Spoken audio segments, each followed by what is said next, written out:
phone ring, ring, ring, ring, ring.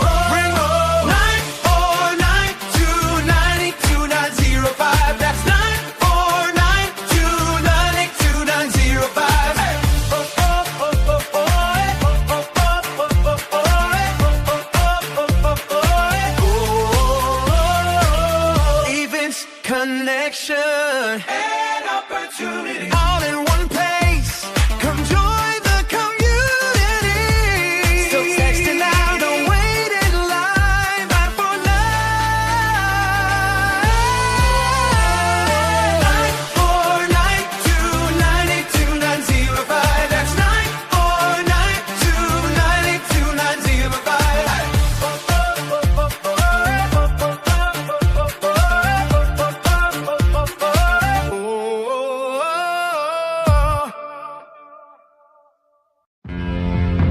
They discovered it, they read it, and they applied it. It's the golden thread that connects the titans of the self-development industry, the source that spawned millions of millionaires, the original blueprint to success. Think and Grow Rich by Napoleon Hill. Think and Grow Rich. Napoleon Hill, Think and Grow Rich. It's a classic. A classic. And I love Think and Grow Rich. I love it. It's right here. I mean, it's one of my favorite books of all time. Think and Grow Rich by Napoleon Hill. This material is what changed my life. This is the material I study every day. From being an immigrant woman, coming from poverty, and really coming to America and literally achieving the American dream. I can't even tell you how grateful I am for this man, for what he did for me and my family. Whatever the mind can conceive and believe, the mind can achieve. People don't realize is that when we let our ego get in our way, ego is the loss, the fear of loss. So need to be right, the need to be offended, the need to be hurt, fearful. When that trajectory changes, what happens is you continually go the wrong way. So my job as a coach is to say, let's get into the enjoyment of the direct pursuit of my potential. Right? And so when the light went on, it was not about the potential of making money and being an entrepreneur, which is one of my specialties. And I said to him, look, this is an opportunity now to show how great you really are. We can't let the outside voices, right, determine our success. The happiness that we have comes within. Why are you going to give that control to somebody else? Thoughts become things. And I always wonder, why did no one teach us this? Why did we not learn this in school? Why did we not learn this from our families? If you make your study a priority, your life will change. And I came up with 4 really valuable things that I took stock in. And the first one was gratitude. Simple gratitude. Although I grew up with nothing, I was always grateful. Throughout the whole process of consistently, persistently pursuing my potential, I was grateful. It made my past better, my present brighter, and my future even brighter than that. In fact, I tell people all the time, if you want to change your life, change your employee's life, your family life, it's very simple. 2 words, say thank you.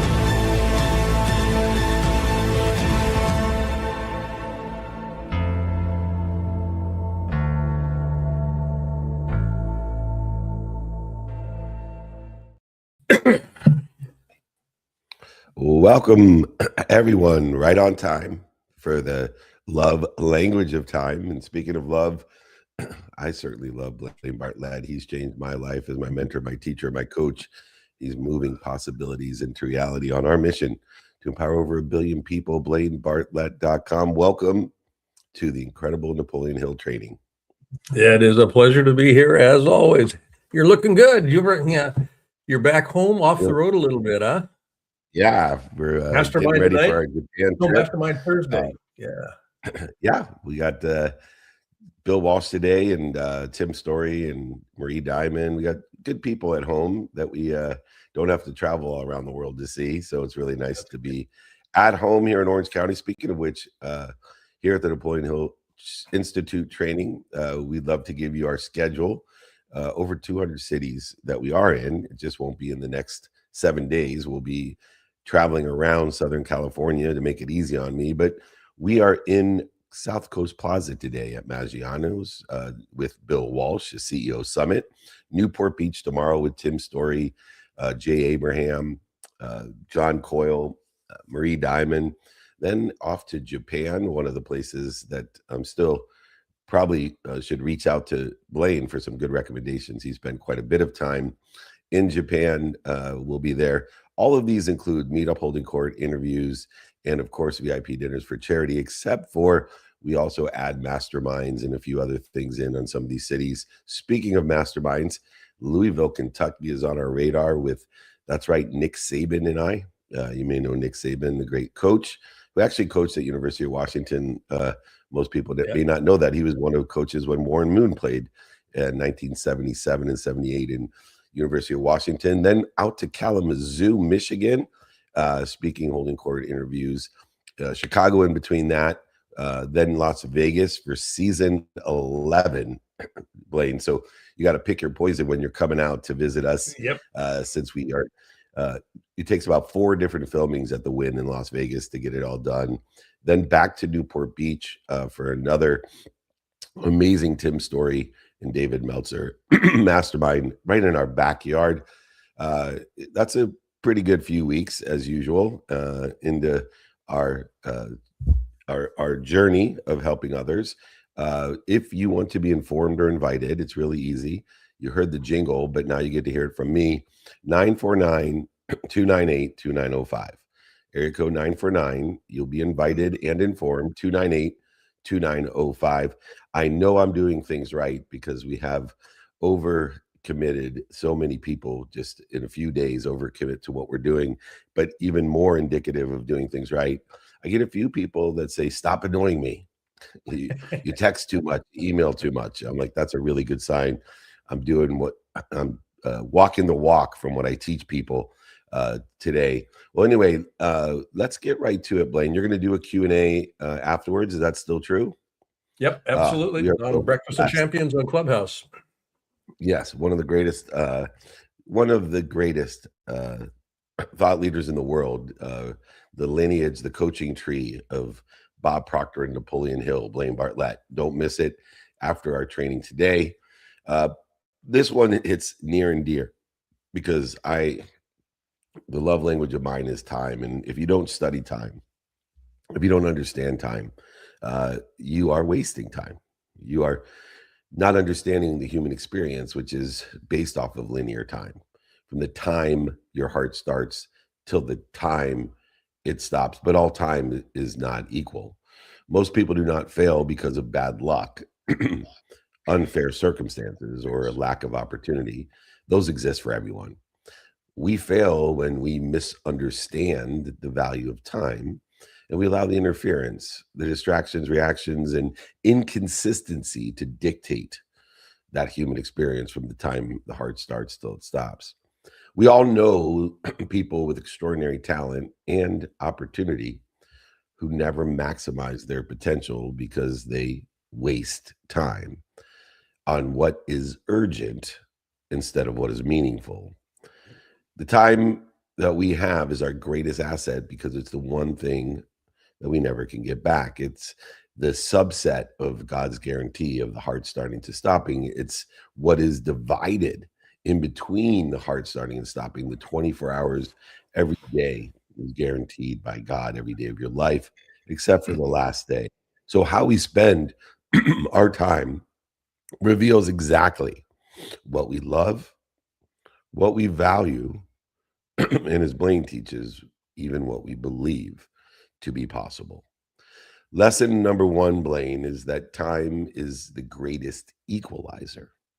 Every one of us receives the same 24 hours. It's God's guarantee each and every day, except for the last day of our lives. But the difference between the extraordinary results and the ordinary results is not time itself, but the value, the meaning we assign to it. How important is it to assign meaning or value to the 24 hours each and every day? Oh, it's absolutely crucial. As you mentioned in your preface here, we can't go to the bank and get more of it. It is the one asset that we cannot renew. So I'm either going to spend it or I'm going to invest it. And if it's an asset, I want to invest in a way that gives me a return on that investment that is significantly more than what was involved with positioning it. So, yeah, I've got up on my bookshelf here, I've got an hourglass, and I will, just kind of each day just turn it over and watch the sand trickle through as a reminder. Yeah, what am I going to be doing with my day to day? And investing is what it's about. And I mean, as you were talking about your travels, the thing about what do I love? What gives me meaning? Um, it shows up in my calendar. And you are a student of the calendar. I mean, you're one of the best ones I've ever met, in terms of how you work with this. And being able to actually structure that much time in a meaningful way that gives you the experience and gives Julie and your kids, gives your family the experience of fulfillment that kind of comes with that investment is a big deal. So you have to be intentional and mindful about it. And that's what this first lesson is about. It is the great equalizer. It will separate the wheat from the chaff. Yeah, and it actually can make life easy, dissipating the dis-easy. Like, there's a saying, "Do great things when they are still small," and Yeah. I believe that applies to time.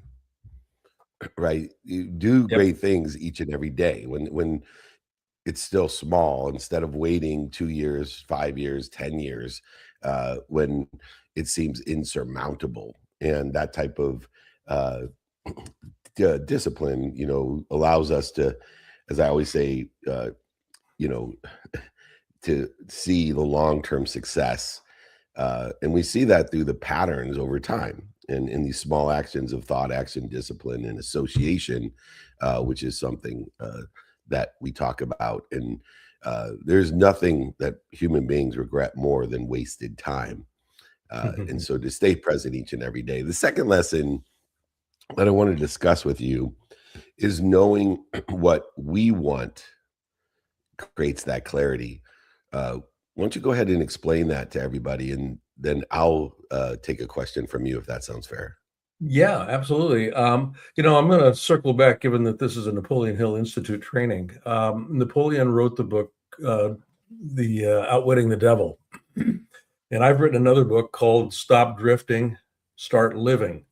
And both of those books speak to, and my book is actually a response to Napoleon Hill's book on this thing. If we're not clear about what we want in life, if we're not clear about what actually lights us up, and when I say what we want in life, not what my mom or my dad wants for me, not what society wants for me, not what I think is supposed to Not be, what Instagram wants for you. not what Instagram wants for me. Absolutely. Followers is not what I want in life. And trust me, it's not. Now, I may get followers because I'm following what I want in life. But the key here is if I'm not clear about it, I'm going to be at effect of everything around me. And I will have no reason, compulsion, or ability to push back on the inevitable drift that will begin to occur because I've lost connection to what matters. And that, if we put this in the context of time, the love language of time has to do with what I love. Truly. I mean, it comes back to the love language of time is organized around what would I love, not what I think I should have, but what would I love. And it's so important to understand that we can learn to love things that we don't love or like. And that's where meaning and relativity come in. That if we're process oriented and detach ourselves from the outcomes, when we learn to love what we don't like or love through what Napoleon Hill talks about, definiteness of purpose, because it is that purpose, as your wife taught me, when the purpose is greater than the pain, we will never quit. And we say that we want success, peace, abundance, fulfillment, but rarely define it, what Yeah. it actually looks like in our own lives, not what people want, what's missing, what we don't have, or what other people want for us, especially on social media. Clarity allows and creates aggregation, separates aggregation, acceleration, and exponential growth because it clears the interference and Yeah. it allows the energy to flow. And where the energy flows, the attention grows and flows as well. So knowing what we want and who we can help and who can help us allows us to know what's important, and what's important allows us to assign time. And I do that with non-negotiable behavior and negotiable behavior, assigning time every day, 7 days a week, which is why I don't have to go off the grid ever, because I vacation every day. I love the Yeah. last holiday because so many of the people around me were like, "Did you enjoy your vacation? I saw you were at, the Pelican Hill with the family, with the Ritz Carlton, and all the." I enjoy vacationing every day. And when people tell me they're burned out, I go to how are you using time each and every day? Because we should have enough recovery, we should have enough fun, we should have enough family and health and all the other things to allot for, even if we like an additional 12 hours of uh, interfering or more difficult behaviors.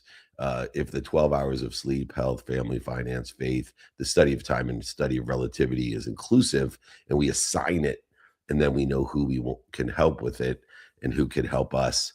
And then we can work on the systematic side of figuring out how to get it done. But that leads me, and if anybody would like the guide on the what, the who, and the how, email me. David means beloved, at D is my first initial. Meltzer means servant. David at dmeltzer.com. Let me be your beloved servant. Email me for the what, the who, and the how exercise, inclusive of love language of time. But the what, the who, and the how leads to lesson number 3. By the way, Blaine, it was so nice. I when I was at Pelican, we were walking, and a gentleman stopped me, and this happens to you, but super excited.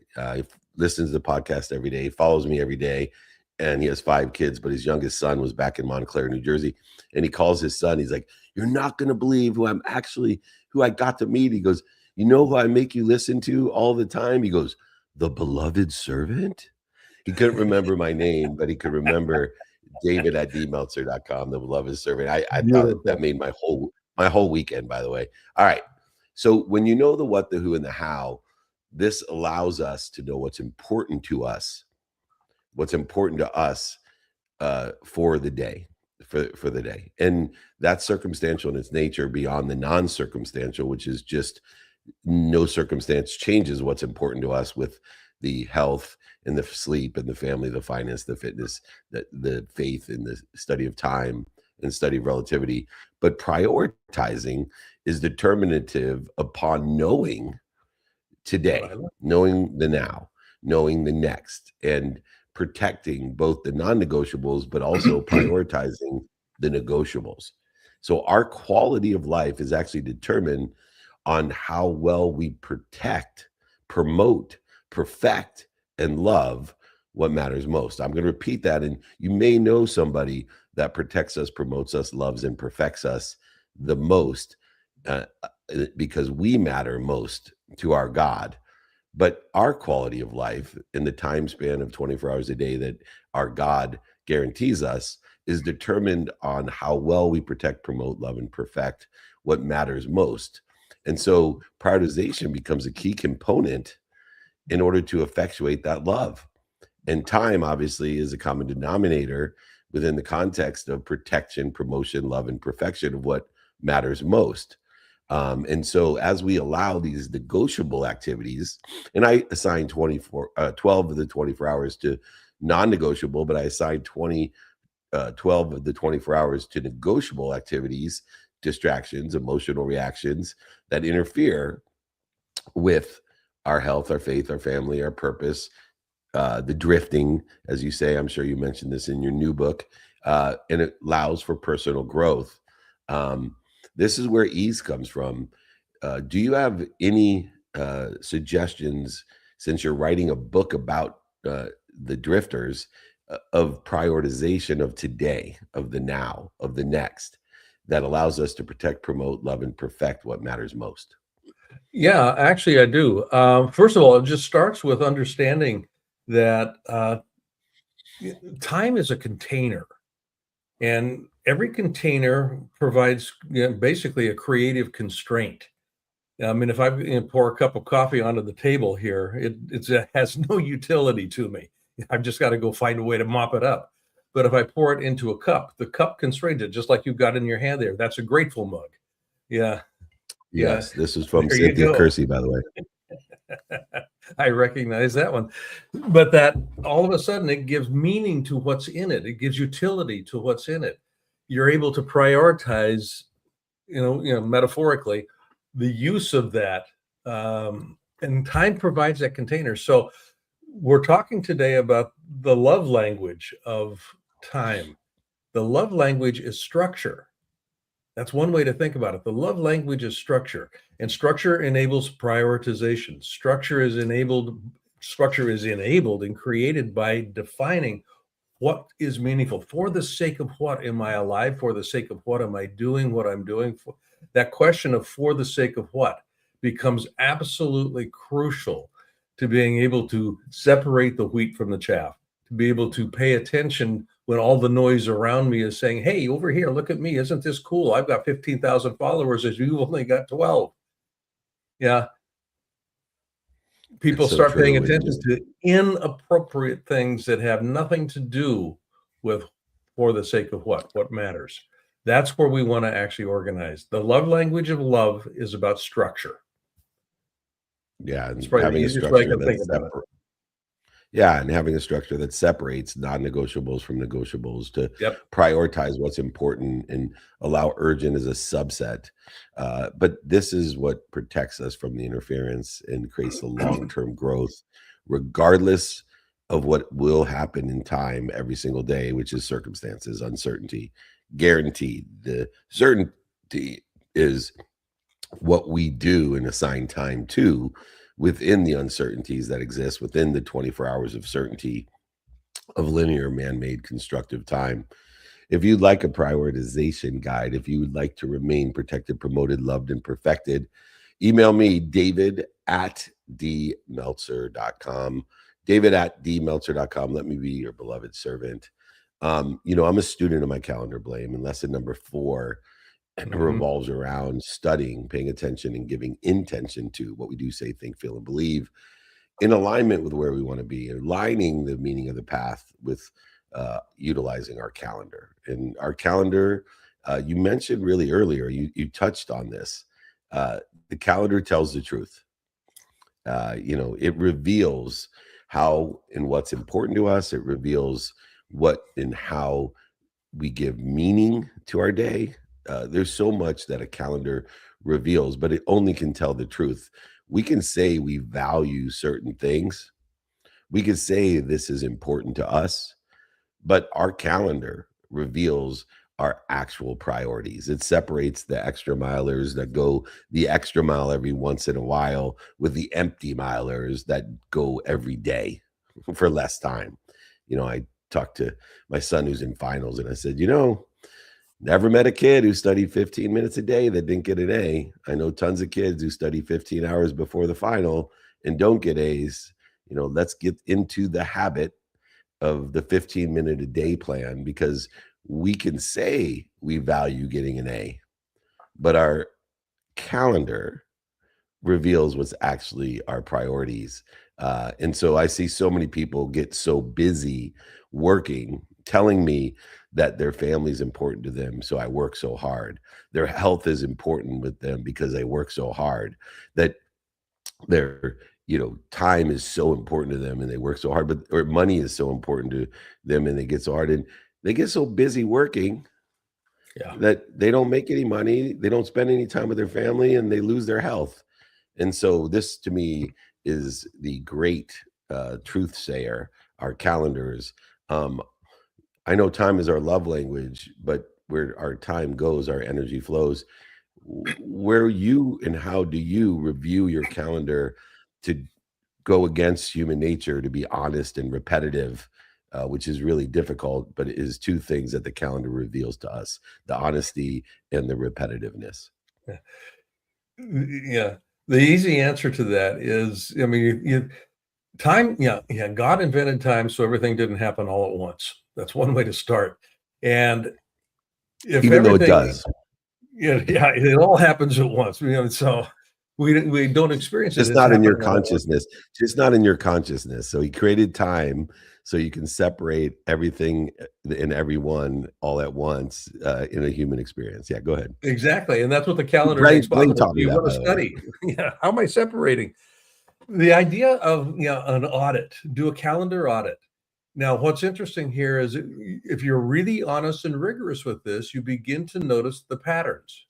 And human beings work in patterned ways. That's kind of how we make sense of the world, is through the patterns that we observe. The calendar will tell me what patterns are in play in my life. And the way that we move to excellence is not, as you mentioned, doing a study overnight to try to do that. The way we move to excellence is through patterns, 15 minutes a day, 7 days a week, doing what it is that is consistent with what matters to me in my life. I say I love my family. Do I show up with my family every day? I start to notice the pattern. Now, there will be breaks in that, obviously, because all of a sudden something happens. But I want to look at where's the pattern. Where's the pattern? If the pattern is populated by breaks, then I've got some problems, because that's where drift really is showing up. And I'm moving away from what it is that I say I would love to have, be, and do. And It's so true. the audit is crucial. Yeah, it's so true. The clues that exist in the calendar, the patterns that we see in its physical materialization help us to make the prioritized choices by the uncertainty of time.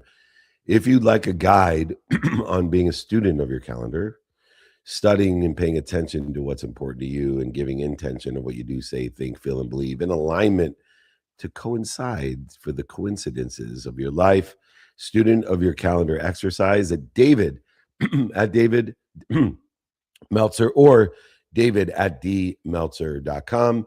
David at dmeltzer.com. Let me be your beloved servant and just go ahead and email me. Blaine, I'm gonna let you take the compounding effect of daily actions, lesson number 5, and then maybe you can ask me a question. Great.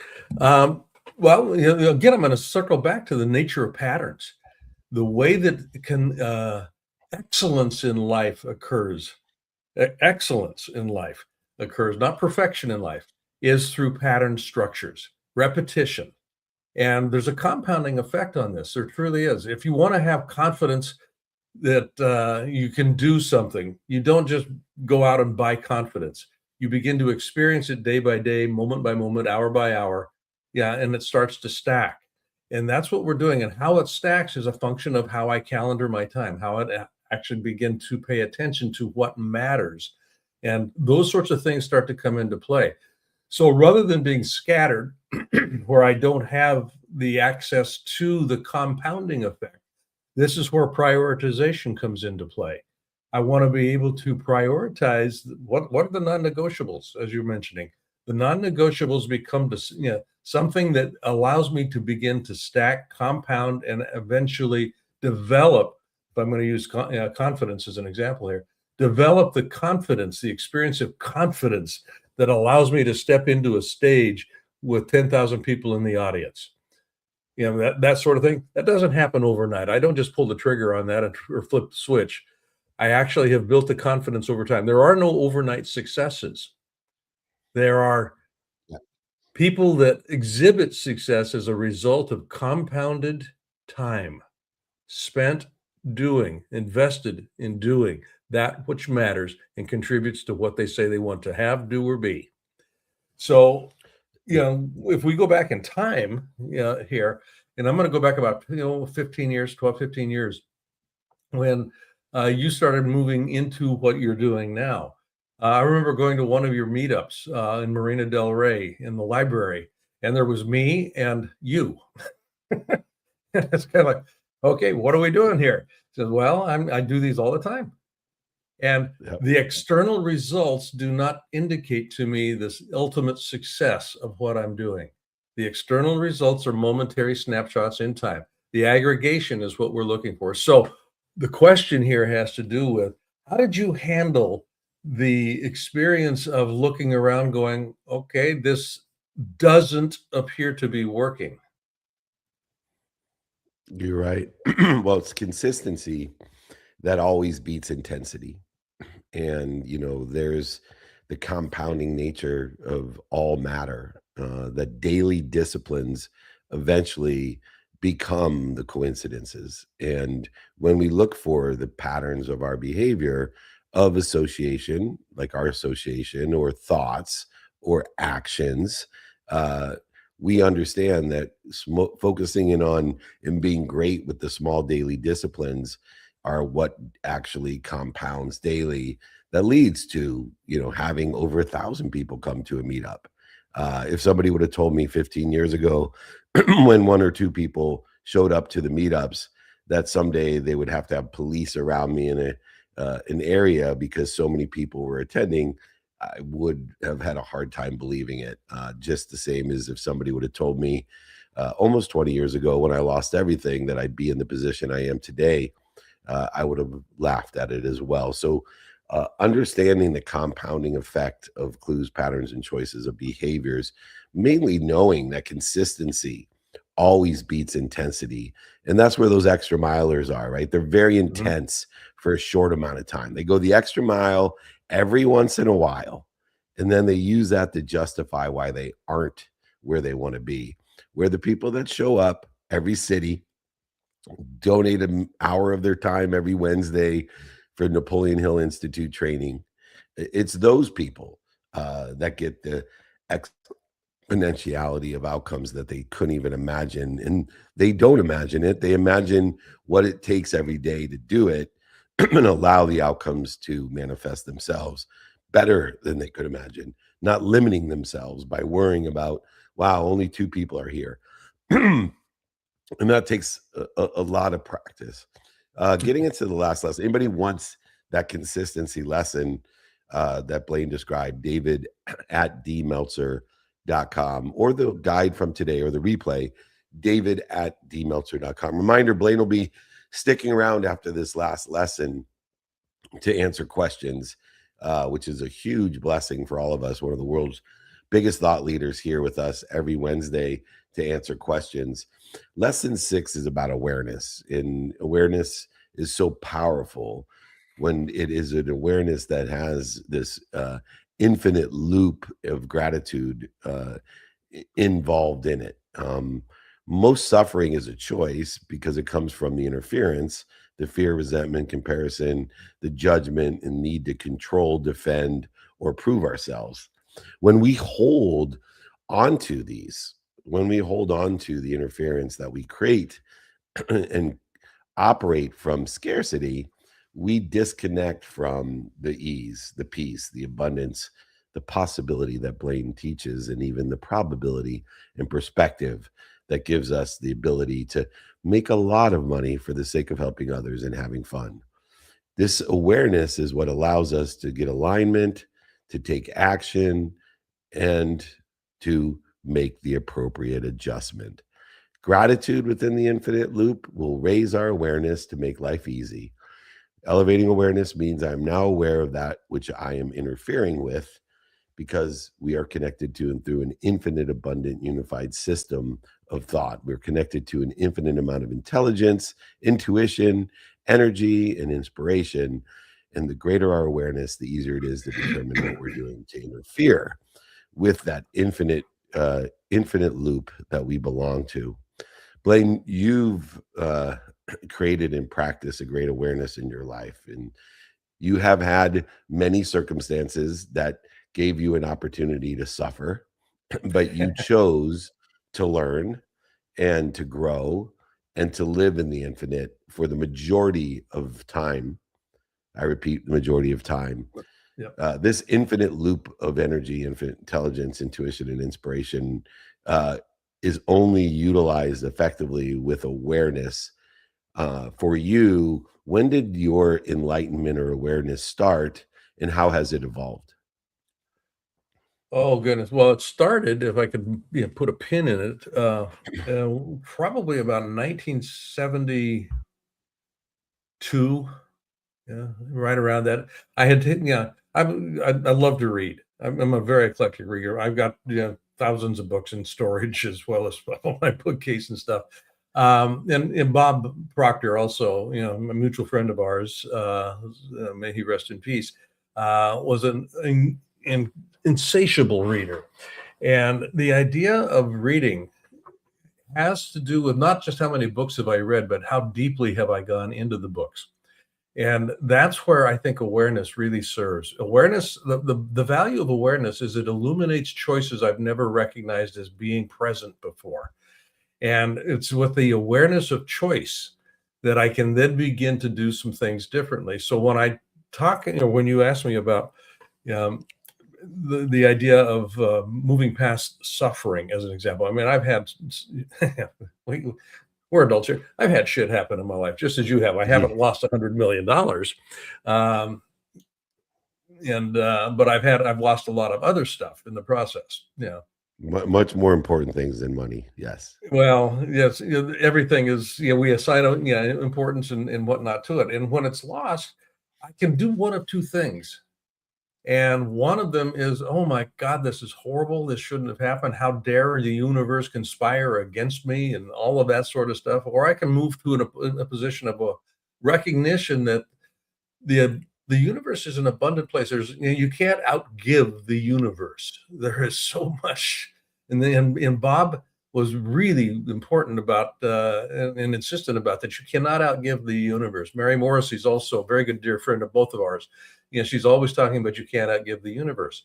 And the idea of abundance, and this is kind of a way that I encapsulate all three of these components in this particular lesson. If I act as nature does, there's nothing in nature that serves as a center of accumulation. Everything in nature serves as a center of distribution in some way, shape, or form.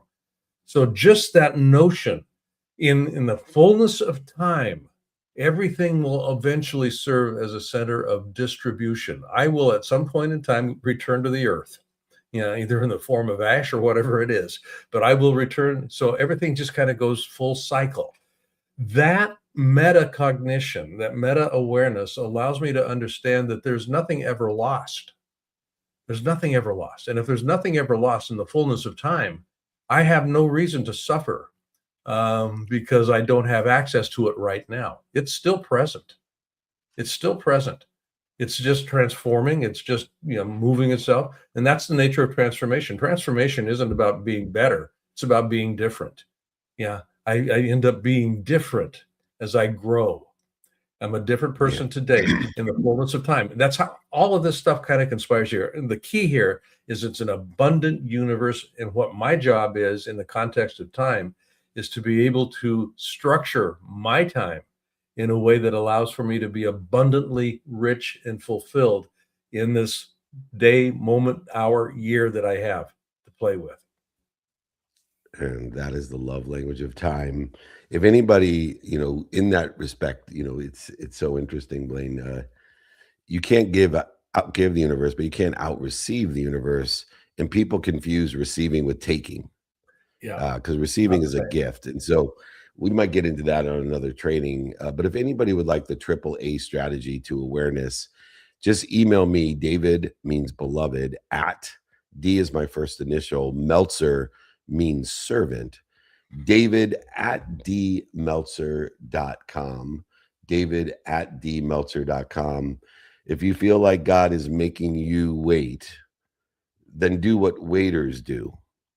Serve. So the AAA strategy is there for us to give and receive. David at dmeltzer.com. We're going to hand it off after I do a quick conclusion to the incredible Blaine Bartlett to do Q&A.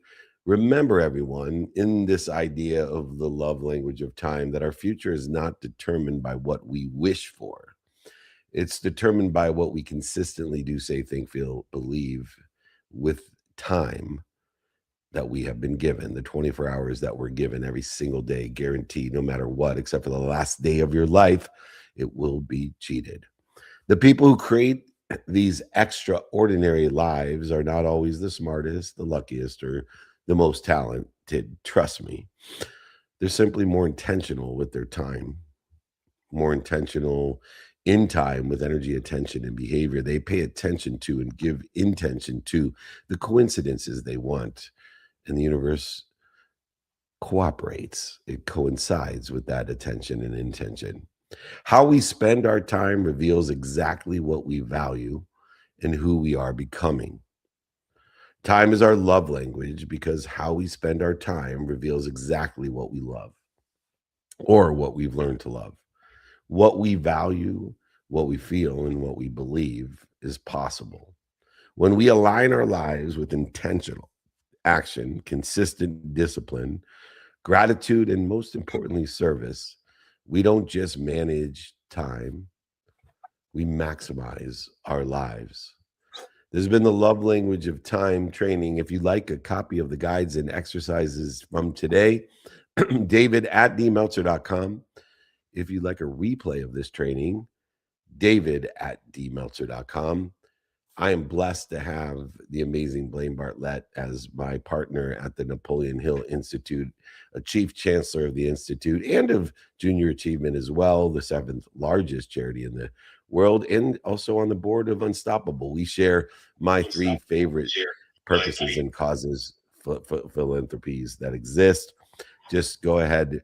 Remember, I'm going to be in South Coast Plaza today, Newport Beach tomorrow.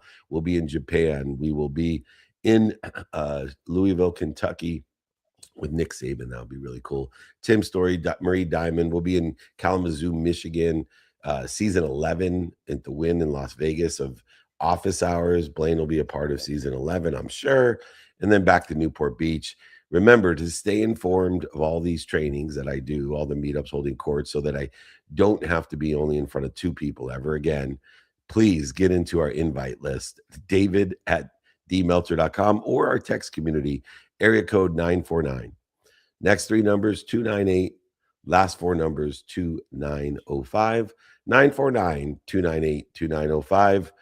Thank you, everyone. Remember, when I hand it off to Blaine for Q&A, be more interested than interesting, and be kind. Be kind to your future self and do good deeds.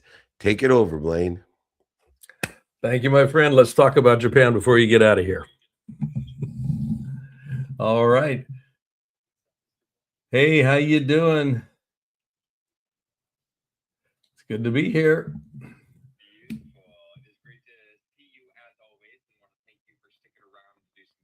With our community.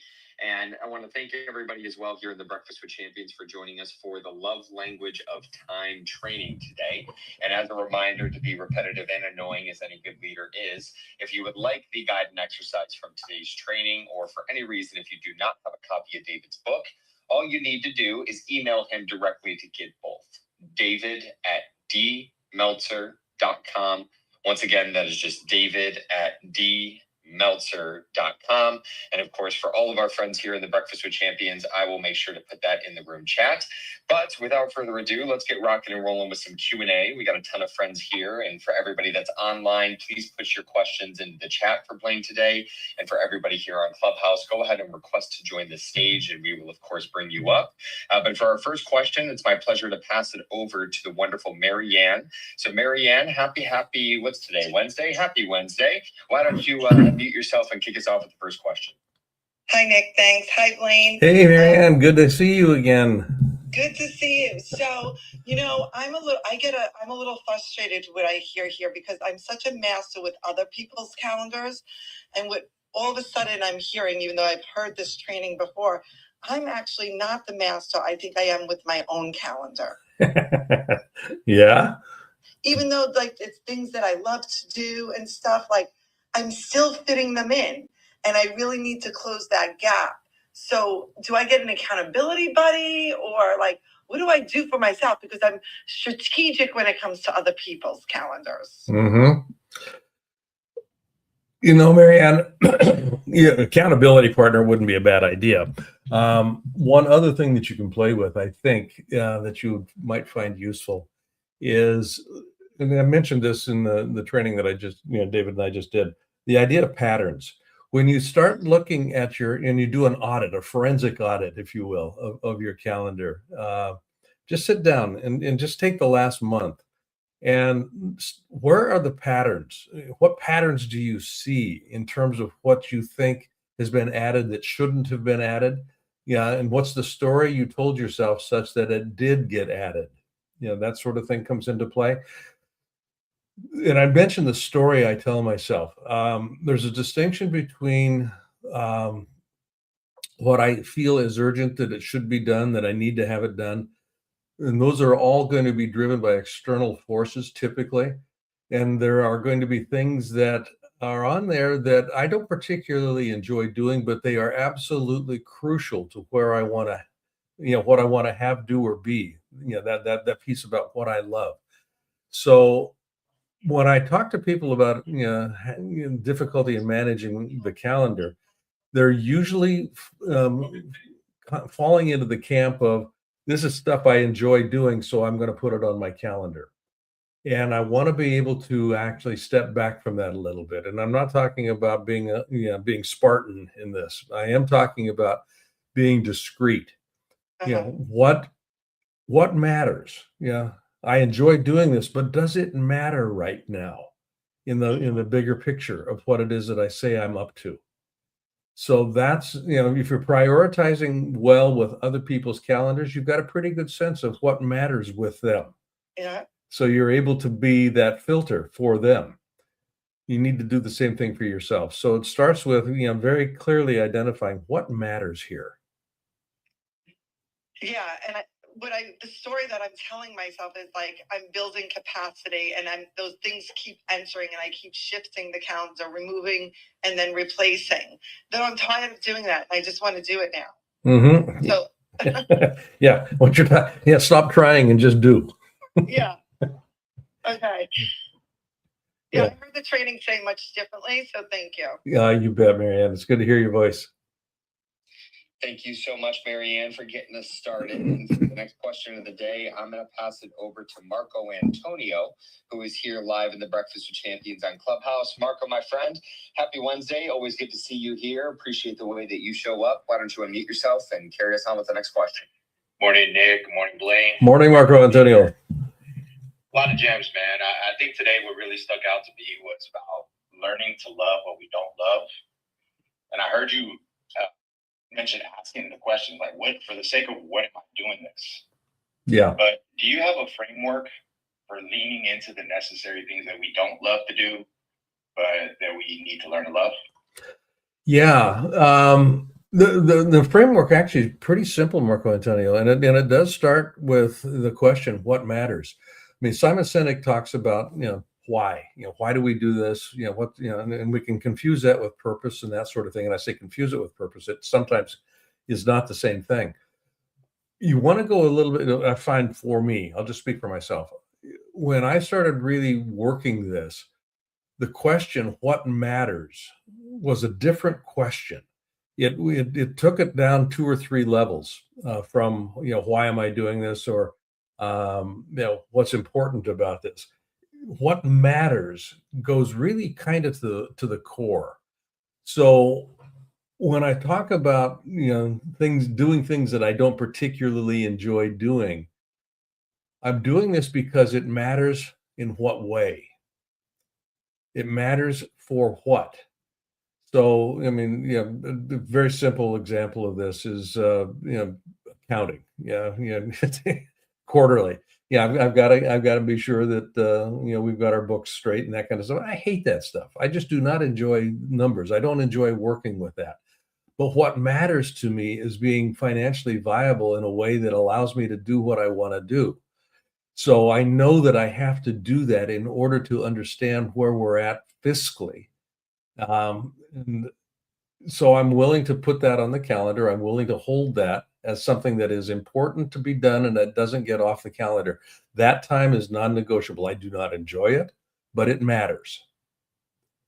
So I have to be able to link what matters to everything that I'm doing, in some way, shape, or form. And if it doesn't pass muster, if it doesn't facilitate, if it doesn't contribute to what matters to me, then it falls off the calendar or it takes a lower priority. Thank you, Blaine. So sit with it a little deeper for myself. Yeah. And ask, why am I doing this? Like, why does this even matter? Usually when I see a sign I want to do something, you know, the thing I tell myself is, hey, lean in. You know, I don't want to do this. Lean in. Mm-hmm. But it's more of like a reaction, not really like there's no meaning behind it. Just That's I the gotta key. do it. That's the key. If I've got to get up at 5 a.m. and go running, I'd better have a for the sake of what that makes it worth getting out of bed. Marcus Aurelius talked about that in his book Meditations. Yeah, he was the Roman emperor. He was the most powerful person on the planet. And he would prefer, pulling the covers back up at 5 a.m. and just going back to sleep. But he would get out of bed, and in the Meditations is his private journal. And when you read that, he's actually journaling to himself, saying, "It would be easy for me to go back to bed. I do not like getting up early, but what matters to me is," and then he would talk about what matters to him for that day. That would compel him to get out of bed at 5 a.m. Now, he didn't have a clock, so I'm just making 5 a.m. up, but at the crack of dawn. So that sort of a thing. What matters makes a big difference. Thank you, Blaine. Appreciate you, brother. You bet, buddy. Thanks. Awesome. Thank you so much, Blaine and Marco Antonio, for the great question, as always. For our next question today, we got about 13 minutes left here in today's training, the love language of time, in this Q&A session with the double B. That's Blaine Bartlett. You can reach him at blainebartlett.com. For our next question, I'm going to pass it over to Allie, who has been patiently waiting here on stage. So, Allie, always good to see you here. Unmute yourself and carry us on. Thank you, Nick. Hi, Blaine. Hey, Allie. Welcome back. Thank you. Happy Wednesday. You too. My question today, obviously incredible training all the way around, but if time is the ultimate expression of love, how do you discern where to place your time during seasons of realignment when you're clear on the life that you want to create, but unclear on which present path is truly aligned to lead you there, while also making sure that financially it's secure and also aligned? A bundled question. Think about it in terms of seasons, Allie. I live in the Pacific Northwest here in the United States, and we have definite seasons. We've got summer moving into fall, fall moving into winter, winter moves into spring, and then spring kind of comes back, and next thing I know, it's summer again. And that is pretty consistent. So the interesting thing about seasonality is each season has a hallmark that kind of defines it. I know when I'm in summer. I know when I'm in winter. I don't do the same things in winter that I did in summer. During the winter time, we've got a lot less daylight than we have in the summertime. Summertime up here where I'm at, it's light until about 10:30 at night. And the wintertime, it's it goes dark at about 4:30.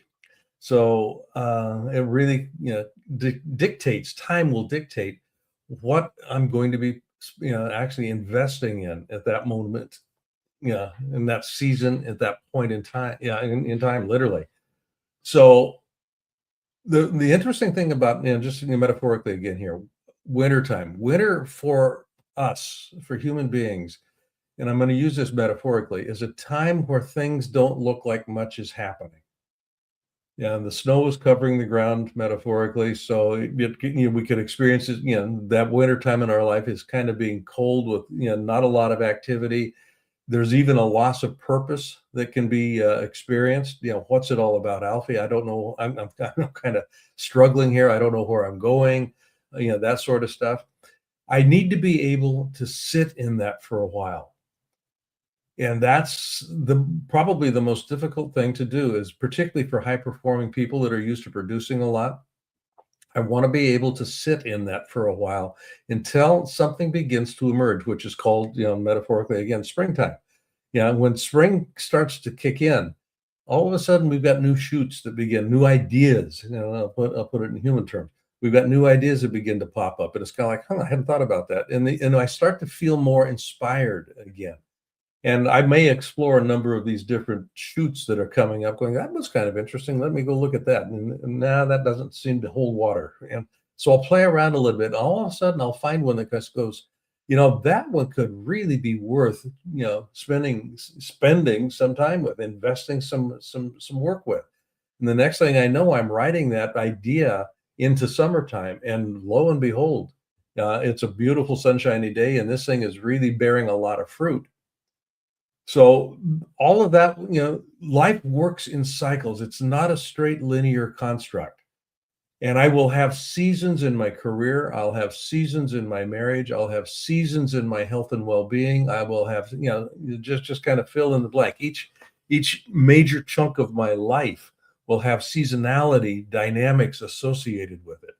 And if I can just appreciate that as a function of the nature of time, then it allows me to not suffer and to actually celebrate. I'm in winter right now. Isn't this wonderful? I get to just kind of take a breath and see what emerges. That sort of stuff starts to come into play. Now, because there's so many different balls in play here, so many different areas of my life that are in motion here, I'm going to have, this kind of answers the monetary side of your question here. There's going to be stuff where I'm actually, there will be things that are making money while I'm, chilling in another area of my life. So all of that starts to come into play here. What I want to move away from eventually is having my monetary compensation, my fiscal health and well-being dependent on time for money for hours, sort of a thing, personal performing. I want to be able to have invested in a way that is generating money while I'm sleeping in some way, shape, or form. So I don't have to stress about it when I go into a winter stage. So I want to, and this kind of goes back to something that Marco Antonio was talking about. For the sake of what am I, doing this? For the sake of what am I taking time to invest in this business that is going to be running by itself when I'm not present? That sort of a thing. So I start expanding my, my repertoire, my portfolio of businesses, if you will. Both David and I have got, a number of different things that are, operating for us, where we don't have to be right in front of it every day, and we're not trading money for hours, that sort of stuff. So you kind of play with it a little bit, and I go back to, for the sake of what? I keep coming back to, for the sake of what? Hope that's helpful, Ali. No, that was great. Thank you so much, Blaine. Spoke right to me and chapter that I'm in currently, and just a beautiful reminder. A lot of it is mindset and to persevere. And I love how you reframed it to seasons, because that's exactly what I'm in, and I know that there's light on the other side. So thank you. You bet. Absolutely. Awesome. Thank you so much, Ali. And we got about 6 minutes left here. I'm going to use, for our next question, I'm going to pass it over to our friend Mike, who has been patiently waiting here on stage. So Mike, please feel free to unmute yourself and carry us on. Hello, can you guys hear me? Hey, Mike, how you doing? Doing fantastic, Blaine. Fantastic. Question is in regarding the investment of time in certain activities. What is the one investment of time in certain activity that's a non-negotiable for you every day that feels like it grounds you and kind of propels you into the day that allows you also to get back time, if that makes sense as well? I'm always curious, and with that non-negotiable for everybody, that grounds them moving forward into the day as well. I read. I say when I read, when I say I read, I'm actually studying. I've got on my desk a collection of writings by Neville Goddard. That's what I'm actually studying right now. I've been doing this work with Goddard for, good Lord, 15 years. And right now I've got, a book stand here that is open, and I keep reading the same page, the same chapter over and over and over again, make notes on the side. I study it. And what's really the message in there? So this is how I actually ground myself for the day. And it's asymmetrical. I don't just read the chapter because it's the next in sequence. As soon as I've actually, kind of exhausted my experience with that particular passage or that particular chapter, I'll, just kind of close the book and then open it up in random and take a look at, okay, what's appearing next? and I play a game. If the universe was trying to tell me something, what would be in this passage or in this chapter that I'm supposed to be paying attention to right now? And then that kind of guides my study. And it will take as long as it takes. Sometimes it takes just that day. Sometimes it'll take a week, and I'll keep coming back to it, every morning for a week for something. And there's been a couple of passages that I've spent a month on, and just kind of dissected it, chewed on it, put it into my language, wrote about it, that sort of stuff. But it's that study, and it's not long. I only spend about an hour a day doing this, and it's usually well, not usually. It is the very first thing I do in the morning when I come down to my office. I love it. Thank you for sharing, Blaine. It's also interesting your perspective on studying and the intention you put into that. For example, rather than reading it once or twice, it's like the fact you saying that you spent a month on something like that is incredible. So I appreciate you sharing. You bet, Mike. Awesome. And for our final question of the day, with the final 3 minutes that we have here, I'm going to pass it over to our two favorite letters in the alphabet. That is, of course, G and G. So, Gigi, great to see you as always. Why don't you unmute yourself and close us out with the final question of the day? Hello, happy Wednesday. And also, thank you, Blaine, and thank you, Nick, for that warm introduction. So, Blaine, my question is, because I notice you and Dave always make sure you relax and have downtime. And most people think when it comes to time and calendar that they need to cramp it up. What is the biggest mistake people do when it comes to their calendar and their time? They overfill it. I think that's they look at I've got space in the calendar, so I must put something in it. No, you don't have to put anything in it. And I've talked about this before. White space, if we just look at it from a marketing advertising perspective, particularly with print media, some of the most effective advertising in print media makes incredible use of white space, where there's nothing, but what's on the page actually stands out because of the white space. So with my calendar, if I've got empty space in it, I want to respect that. And the only thing that will go onto that empty space is something that is consistent with what it is that I say I want to have, do, or be in my life. That what matters thing. The space is empty for a reason. Now, that doesn't mean that I don't put stuff in there. My wife will come in and she'll say, let's go out for dinner tonight. I'm going, okay, great. Let's, I look at the calendar and I've got space in the calendar to do that.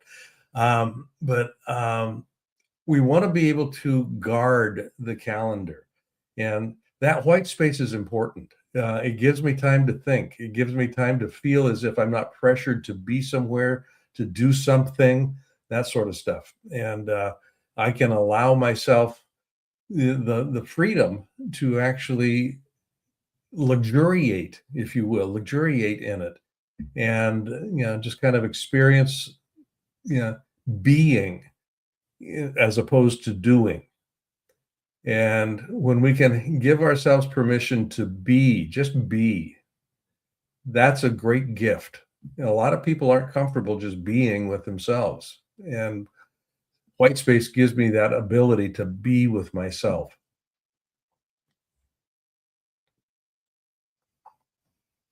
Beautiful. Thank you so much, Blaine. And really quick before I let you go, if you don't mind, a final question for you, which is in relation to that love language of time. You just hit on a very specific note that I think will resonate with just about everybody in this room. Being high performers is outside of practicing, because that's truly the only way to get better at something. Do you have a framework or a message that you can help tell yourself to get better with the practice of just being still or not having something on your calendar? Because as high performers, as you said, right, we're always trying to fill that next gap. And we neglect the opportunity to just be still with ourselves. Mm-hmm. And so I want to understand, outside of just practicing, which is the best way or the only way to get better at anything, if there's a certain secret sauce or a framework that you utilize to be comfortable and confident in doing so. Yeah, that's a great question, Nick. I think the easiest way to understand that and to appreciate it is to recognize that for most people that are high performers, if there's an empty spot on their calendar, they feel like they're wasting time. And that is so the answer to your question here has to do with it's a reframing process. I need to frame the the use of that time as something that is valuable, that is valued. I'm not wasting time. I'm not letting it dripple. I just made up a word here. I'm not letting it, just kind of go through the hourglass without any consequence or without any significance. It's going through the hourglass with purpose, with intentionality. There doesn't have to be a tangible result that's coming out of it, which is where high performers actually begin to look at, okay, what's the consequence of that chunk of time? What occurred in there? Well, what occurred is I got to spend some time with myself. Yeah. So it's not a waste. I got to know myself a little better. I got to, spend some time just kind of unbundling. I want to be able to reframe it so that it doesn't, so I'm not experiencing it as a waste of time. That That's language makes a big fantastic. difference. That language makes it, how I describe something determines my experience of it, which generates my behavior. So if I want to actually fully engage that white space, I want to be sure that the description process I'm engaging, how I'm describing it to myself, is consistent with what it is that I'm trying to make happen with that. Because any interference, which will happen at the emotive state, how I describe it as a waste of time, and I find myself going on, all of a sudden I'm feeling perturbed, and that interference will have an impact. Absolutely. And I love that point, Blaine. And I think it's a great way to close out today's training, which is the love language of time, let alone today's Q&A session. And, it really resonates with me because one of my favorite lessons is be careful what you say because you're always listening. And so Exactly. that simple reframing from the I'm wasting time to now I'm investing time in just self or getting to know thyself or so on and so forth, I think is a very, very powerful tool. And I know for everybody that's online, of course, as we are multicasting on all platforms, let alone here in the Breakfast with Champions, they would love to get themselves some more of the double B. And outside of you joining us as our special guest on these Napoleon Hill Institute trainings, where can people join you or where can they get in touch with you with the additional questions they may have, or of course, just touching the expression of God and genius that you're able to provide to so many? Yeah, the easiest way is I'm on LinkedIn. So that's probably one way that you can directly access me. The other one is my personal website, blainebartlett.com, and my email is bbartlett at avatar-resources.com. And Avatar Resources is my company, and that's avatar-resources.com. So yeah, either one of those websites will have a link, that you can DM me at.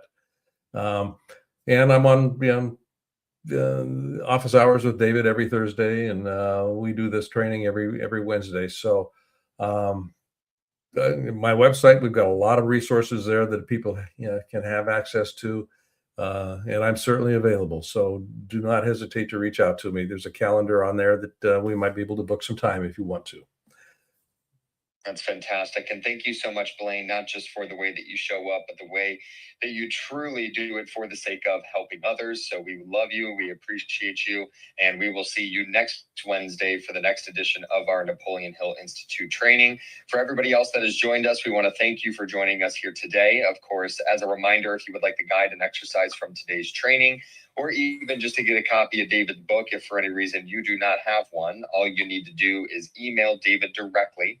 David at dmeltzer.com. Once again, that is just David at dmeltzer.com. And as a quick review in terms of where we are going to be adding on a car wash in each and every one of the cities, which is the addition of a community meetup, holding court, or even one of our VIP dinners for charity.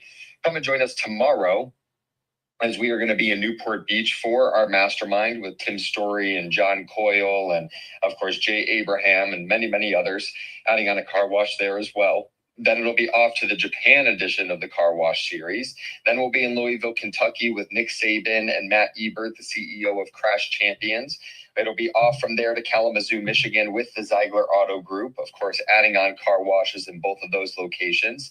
Then back to Viva Las Vegas for Office Hours TV show season number 11, plus a car wash, and then rounding things back out in Newport Beach, California for another edition of our Mastermind series with Tim Story and many, many others. So if you would like these reminders on where we're going to be in over 200 invitations, but not obligations a year, all you're going to need to do is text us at area code 949. Next 3 digits are 298. Last 4 digits are 2905. Of course, we will hit you with the jingle at the end of the show here to remind you as well. We will, of course, be live again this upcoming Friday for the next edition of David's Free Friday trainings that he's been doing for over 28 years.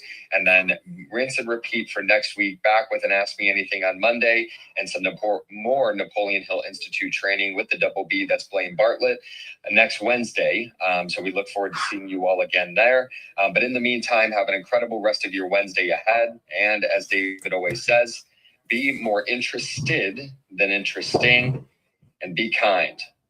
Be kind to your future self and do good deeds. Gigi, close us out with a jingle in our video. Hey! Hey! Hey! Oh, hey! Wanna know where David's gonna be? Get invites, updates, and community. When he's in your city, you won't miss a thing. Just text the number, let your phone ring, ring, ring, ring, ring. 949-292-905. That's 949-292-905. Hey.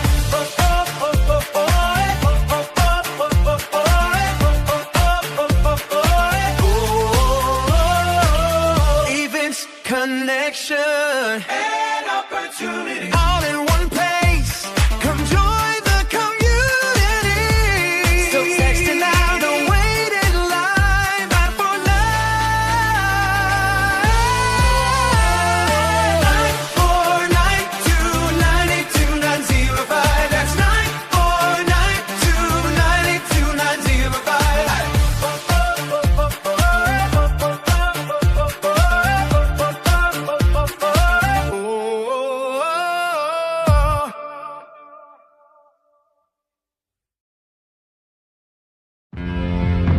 They discovered it, they read it, and they applied it.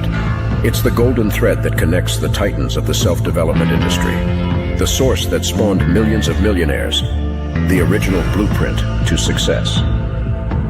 Think and Grow Rich by Napoleon Hill. Think and Grow Rich. Napoleon Hill, Think and Grow Rich. It's a classic. A classic. And I love Think and Grow Rich. I love it. It's right here. I mean, it's one of my favorite books of all time. Think and Grow Rich by Napoleon Hill. This material is what changed my life. This is the material I study every day. From being an immigrant woman, coming from poverty, and really coming to America and literally achieving the American dream. I can't even tell you how grateful I am for this man, for what he did for me and my family. Whatever the mind can conceive and believe, the mind can achieve. People don't realize is that when we let our ego get in our way, ego is the loss, the fear of loss. So need to be right, the need to be offended, the need to be hurt, fearful. When that trajectory changes, what happens is you continually go the wrong way. So my job as a coach is to say, let's get into the enjoyment of the direct pursuit of my potential. Right? And so when the light went on, it was not about the potential of making money and being an entrepreneur, which is one of my specialties. And I said to him, look, this is an opportunity now to show how great you really are. We can't let the outside voices, right, determine our success. The happiness that we have comes within. Why are you going to give that control to somebody else? Thoughts become things. And I always wonder, why did no one teach us this? Why did we not learn this in school? Why did we not learn this from our families? If you make your study a priority, your life will change. And I came up with 4 really valuable things that I took stock in. And the first one was gratitude. Simple gratitude. Although I grew up with nothing, I was always grateful. Throughout the whole process of consistently, persistently pursuing my potential, I was grateful. It made my past better, my present brighter, and my future even brighter than that. In fact, I tell people all the time, if you want to change your life, change your employee's life, your family life, it's very simple. 2 words: say thank you.